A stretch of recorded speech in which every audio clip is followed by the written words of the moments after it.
Hey everybody, welcome to another episode of Real People, Real Estate, where we sit down with real people right here in Western Massachusetts doing awesome things in real estate. And today I have an incredibly special guest, Peter Ruffini, who is here with us from RE/MAX Connections. How you doing? I'm doing well. Thank you very much for having me on. Good. And I'm a real person. Yes.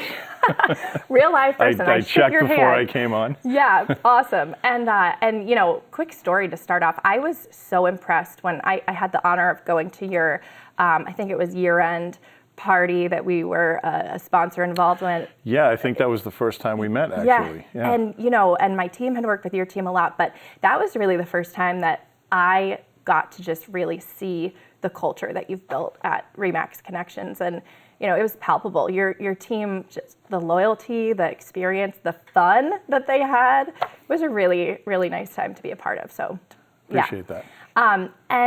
So your bio is so lengthy and so full that it would take me probably a good hour to go through all of your accomplishments. But I really wanted you on here today because you have such experience in the executive level on a variety of different boards and real estate organizations. Our local real estate Realtor Association of Pioneer Valley, Massachusetts Association of Realtors, and we've had some changes in the last couple years, quite a few.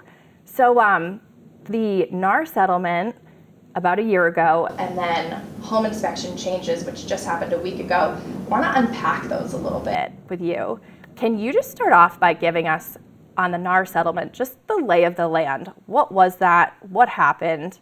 Kind of the basic level. Absolutely, and thank you for sparing the full bio. It gets to the point where you think you're listening to your own eulogy. So we're far from that. Yes, so so hopefully, yes. So there's quite a bit to unpack there, but it's kind of a simple story.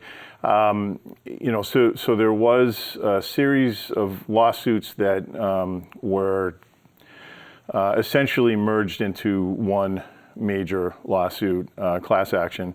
And I'll say it like this, it's frustrating as a broker in Massachusetts because the fundamental basis for the lawsuit was that sellers didn't know that they were paying for, in many cases, the buyer agent's compensation in the transaction. And while that was true, or may have been true, in certain states that have different rules, in Massachusetts, almost exclusively, the contracts that real estate professionals use have for years broken out, who's paying what, and so there was there was no way really for a seller to not understand what was happening with that. So from our perspective here in Massachusetts as brokers, it was a little frustrating to get lumped into that. And it seemed like the news headlines, which sometimes happen, right, sort of skewed it in a direction that maybe wasn't the actual intention or spirit behind the changes. Yeah, and I think the important thing, it wasn't that the funny thing to me was it wasn't about the amount of commissions or anything like that. It was just who was paying who. Mm-hmm. Which again, don't get me wrong, that's important. I think transparency is super important in what we do, especially with agency law, et cetera. And my background with that, serving on the board of registration. So certainly a believer in that. But it was just frustrating from our perspective. But the end result, to kind of bring it back to, okay, so what really happened out of that? I think number one, it's important to point out the law didn't change, right? Massachusetts law did not change because of the settlement that was reached in the lawsuit. And I should say there were several settlements. There was a settlement at the National Association of Realtors level, but then there were a series of settlements with large brokers. So RE/MAX, for example, which I'm a franchisee owner, but that also included brokerages like Compass, all the Anywhere real estate brands, so that would be Coldwell Banker, ERA, Century 21, et cetera, Sotheby's. So there were a lot, basically most of the big names they were, again, a lot of those lawsuits got merged together as happens in class action lawsuits. Basically, as part of the settlement, everyone agreed to not do certain things. One of those things they agreed not to do was to not offer cooperating compensation. Okay. Now, cooperating compensation would be if, let's say, you're a competing broker. I would make an offer of compensation to you if you assist in selling this property. It doesn't mean that you're working on the same side as my client. You're still representing your client, but it's basically saying, hey, look, there's a value to you helping me sell this property for my client.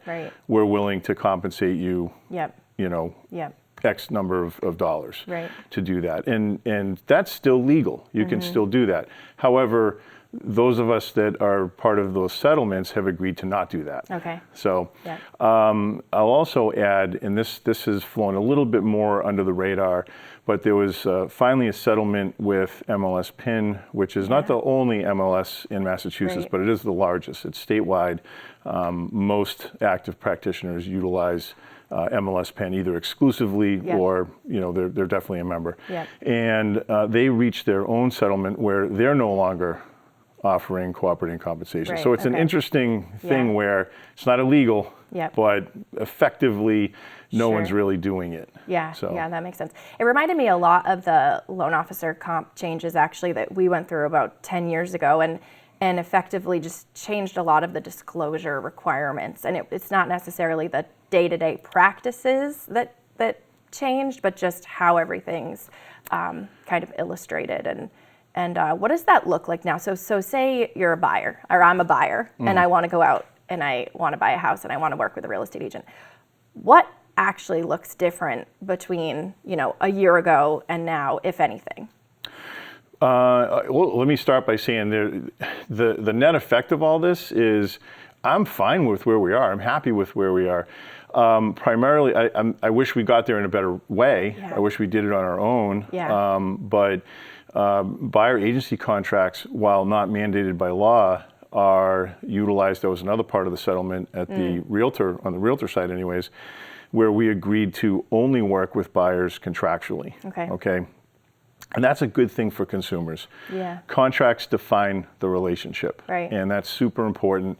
I do a lot of training on this topic, and you know, I always tell consumers, hey, the seller already chose someone. You should choose someone too. Don't just end up with whoever happened to be there when you're ready to purchase a home. That's a recipe to not be happy with the result. Or at least you're increasing your chances of that. So the fact that we're essentially all using contracts, and by the way, I've practiced contractual buyer agency exclusively for the past, you know, over 20 years. And so it's, I'm happy that we're all on that playing field now. So it's a benefit for practitioners and consumers because it defines the relationship. And it really makes sure that you're explaining that whole compensation piece, right? And I will say, even here in Massachusetts, there was something that agents were guilty of. Not all of us, but some agents, a good number of agents, would say things to a consumer. If you came to me as a buyer, I'd say, hey, I'm free. You don't have to pay for me. The seller's going to pay. And that was not an accurate statement. Right? You're not free. We were never free. It does cost. In fact, I train agents to say, or at least remember this saying, that the person that has the benefit of representation has the responsibility of compensation, right? And think about it. Whether you hire an accountant, you go to the doctors, you hire an attorney, you have a plumber come to your house, you know, you're paying that person to do a job for you, and that's what happens in real estate.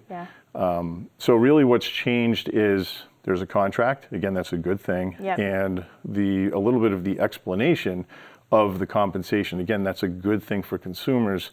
So they know up front, there's no surprises later on in the transaction. That makes sense. And what about on the selling side as a listing agent? Is there any difference in contracts or explanation or anything that real estate agents are using when they're speaking with their sellers? Yeah, that piece has changed as well, mostly because nobody's really effectively offering cooperating compensation. Again, not illegal. And there are some brokers out there that are still doing it, although it's rare. It's still also legal, and sometimes you see sellers making their own direct offer of compensation okay. to buyer agents, Yep. although that's rare as well. Partially because especially now that MLS changed their rules, the purpose MLS served was it was a universal message board, if you will, Right. to let other agents know that there was cooperative compensation being offered Sure. and what it was. Yeah. All right. Now that that's been taken away, there's no effective way, even if we wanted to still offer cooperating compensation, there's no practical way to Right. let another agent know Right. or another broker. Right. I think that's when we started to see all the memes of people putting pictures of houses up where they put like a 2 or a 3 or whatever, some kind of percentage of compensation in the silly photo of the lawn or something like that. And Yeah. these were terrible. I mean, the Yeah. news just Which was still a a whole violation, other but- exactly, which for the record is not allowed. Yes. But yeah, and I think that when it comes down to it, and when folks are calling us and just prepping, does this change the lending side? What is happening? Change is the major constant in the real estate business, right? There's always these changes, and yet it always goes on, and we figure it out and work together. And I think, as you're saying, what comes out of it is a heightened level of consumer protection, and that's the goal, which is great. Yeah, absolutely. And again, I think it's a good net result, if you will, for both practitioners and for consumers. As I said, just not happy with how we got there. Yes, But yes, exactly. Like those memes of the, Yeah. yeah, totally. It was a little blown out of proportion. And, Yeah. and here we are over a year and plus later, and, buyer agents are very active, and many who I've spoken with actually are doing better than ever because, as you said, it kind of level set the playing field a little bit, having the compensation agreement signed up front. yeah, and if I can, I explain compensation like this to agents and to consumers. And this happened well before I got in the business, and I've been doing this a long time. Yeah. I started when I was 10, but gonna say, I'm in my see? 30th year now, Okay. believe it or not. But compensation in real estate transactions is financed into the purchase price, and it always has been, even on cash deals, by the way. And as evidence of that, I say, look, if you're an agent and you leave a listing presentation, if I listed your house today, we signed all the paperwork, and I left your house to go do my thing, there's one thing I didn't leave with, and that was a commission check, right? And why? Because I'm not getting paid till the transaction is completed, Right. and the buyer has paid you, the seller. Yeah. So even in a cash transaction, the fact that that payment is part of the transaction and doesn't happen until that transfers happen, it's the cost is financed into the transaction. Right. And I think that makes, when you explain it that way, consumers understand it better. Yeah. The light bulb goes off. Yeah. There's less resistance to a seller maybe thinking, oh, why am I compensating a buyer's agent? Well, wait a second, you're both principals in the transaction, and you could argue, well, you don't have any money until the buyer brings it to you, right? It's Right. unrealized equity Right.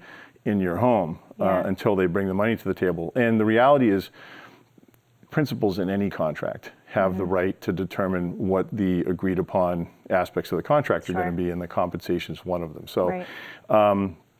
again, I think where we're at now, where both sides have the ability to independently determine what their agent's compensation is going to be, Yeah. is a good thing. Yeah. So. That's great. Well, thank you for that summary. It's Yeah. it's really helpful, and again, just great to see that a year and so a little bit extra later, we're all going in the right direction. Yes. And there was a lot of noise for a while there.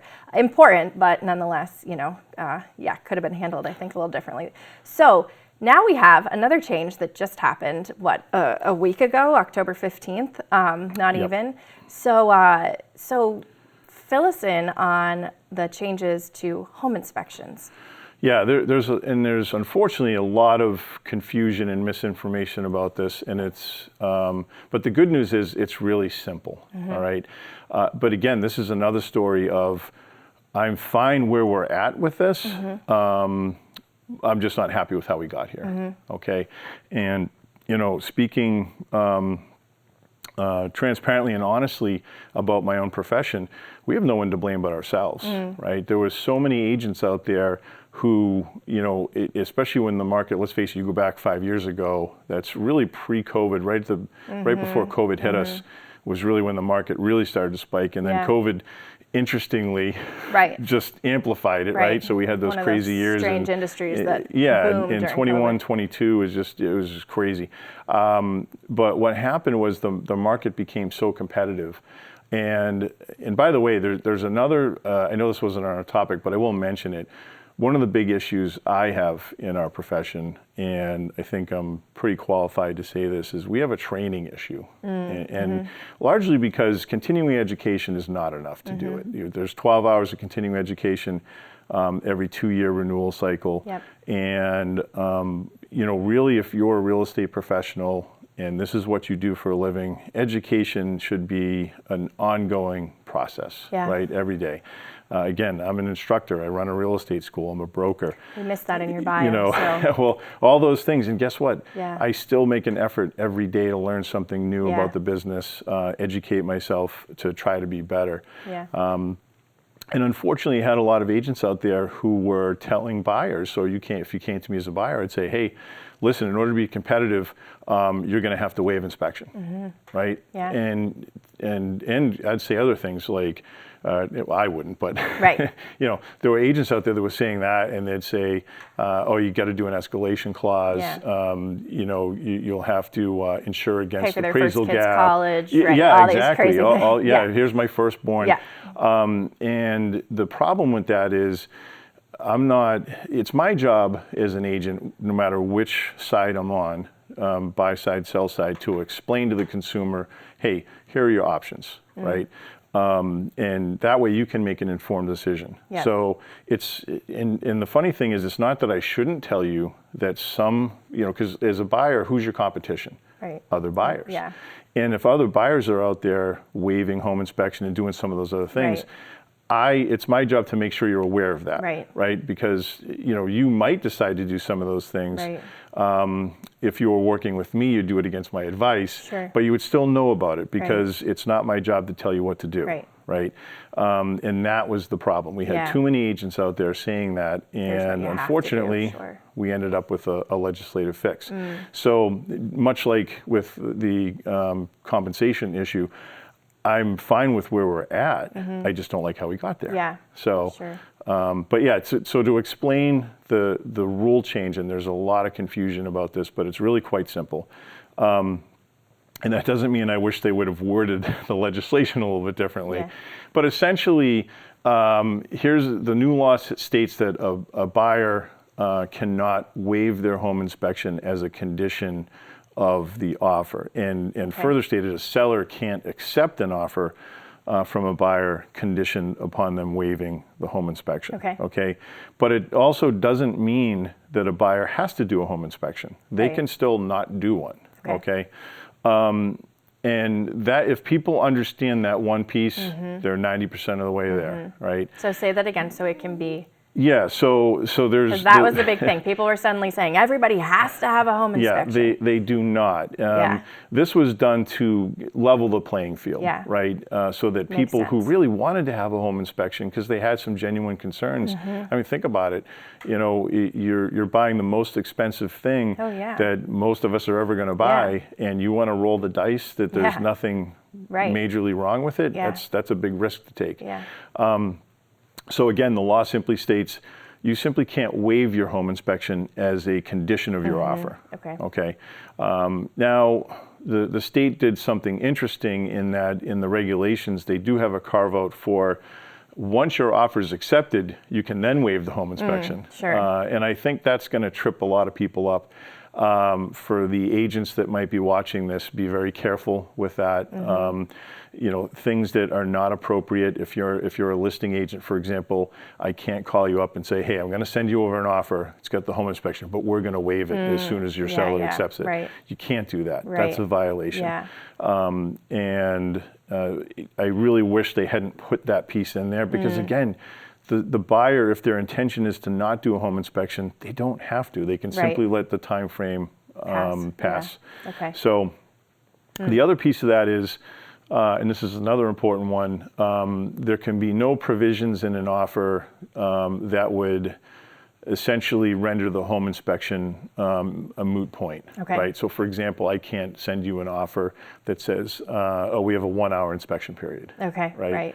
Or something Has like to be a that. reasonable time frame. Exactly, reasonable time frame. You know, and that doesn't mean you can't have a shorter window. Let's say I have a home inspector already lined up, and I say, you know, listen, we can get the home inspection done in 3 days. Sure. Okay, that's Yeah, that fine. makes sense, you right. know. But that's the main way to explain it. Yeah. That's really what happened Yeah. with this law. So, and again, it's a good thing for consumers. Right. One of the things I'm most proud of, because I still list and sell. Again, you go back to really the height of the market. You know, late. You know, the latter half of 2021, Sure. 22. I was working with buyers in Eastern Mass and sold property to buyers. In Quincy, Weymouth, Braintree, some very competitive spots. areas. And not once did I have a buyer waive home inspection. Wow. So even then, it was still, now that required you as a buyer agent to use your skill and have a conversation with the listing agent. Right. And by the way, here's the reality. This is something that I think was lost in the mix to a large extent over that time frame. Was home inspections are good for a seller as well, right? I say it like this, and I say this to my sellers when we're listing the property. You want them to have a home inspection. You want the buyer to have a home inspection. Well, why? Because look, they're going to find out if there's a problem with the house. They're going to find out. Yeah. I'd rather have them find out up front. Yeah. Okay. What's the worst case scenario? They walk away. Right. We'll sell it to somebody else. Right. All right. Yeah. But the thing that I always worry about is somebody finds out something about the house, some kind of problem after the fact, and they think I hit it. They think the seller hit it. Yeah. And now we're looking at a potential lawsuit, right? And that's happened. I mean, oh, absolutely. And it it's not worth it. It's so people that think they're going to pull a fast one, and Yeah, that's great advice. Helps on both sides, which is huge. So so another example of sort of business as usual still, right? It's like a slight change, but the show goes on. Yeah, I mean, we're literally in the first 48 hours of actual implementation of it.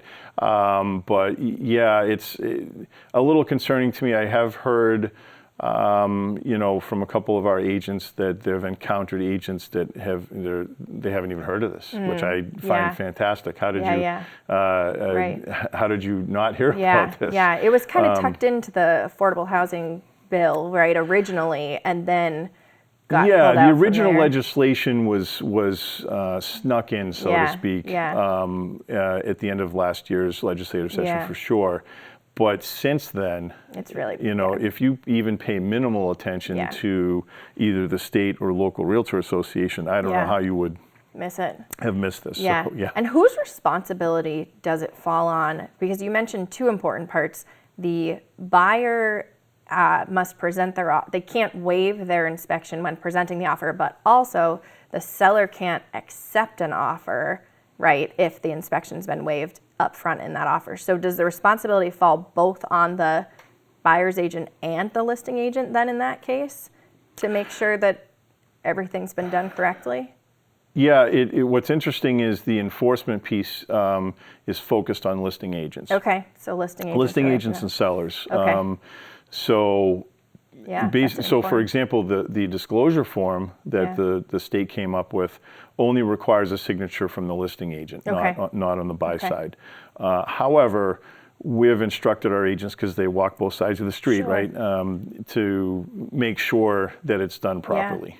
Right. And if that means they have to educate a listing agent who may not be up to speed with this, fine, we'll do it, because we just don't want to deal with the headaches. And we want to make sure that people are doing it right. Yeah.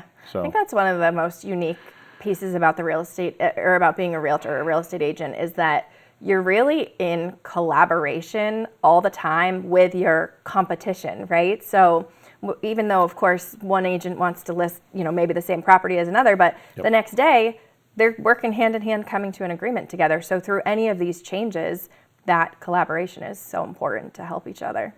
Yeah, I mean, for the most part, absolutely true. I won't say it's universal, but Yeah. but yeah, most of us. Hopefully people play nice. Yeah, most of us, we play, and it's interesting because we do have a fiduciary responsibility to our respective clients. But that doesn't mean that, we're out for blood, right? Hopefully. Especially when it comes Yeah. to each other. And if you see Yeah. somebody that maybe isn't doing something the right way, yeah, it's professional Yeah. courtesy to say, hey, just so you're aware, you should be doing this. Yeah.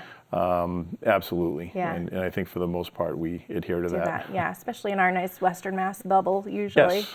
So, well, thank you. Thank you for explaining both the changes. That was pretty big time, right, in 2 years in a row to have some major changes come through the industry. Everybody's Absolutely. coping. So we've got a couple minutes to do maybe some little fun rapid fire questions, if that's okay Sure. with you. Nothing too crazy. The speed round. The speed round, exactly. Get ready.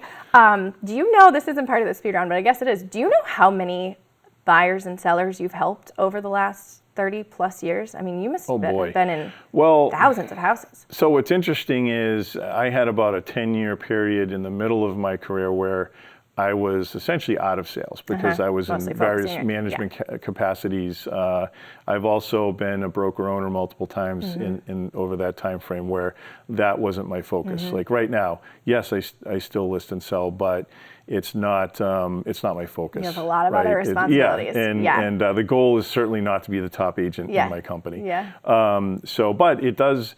One of the benefits of me still being out there in the field is it really helps me. It's that street cred when I go in, whether I'm coaching, whether I'm training, doing a continuing education class, whatever it is. A huge difference. I can use my own examples. Yeah. Right. Hey, I ran into this situation where this happened, as opposed to I heard. Yeah.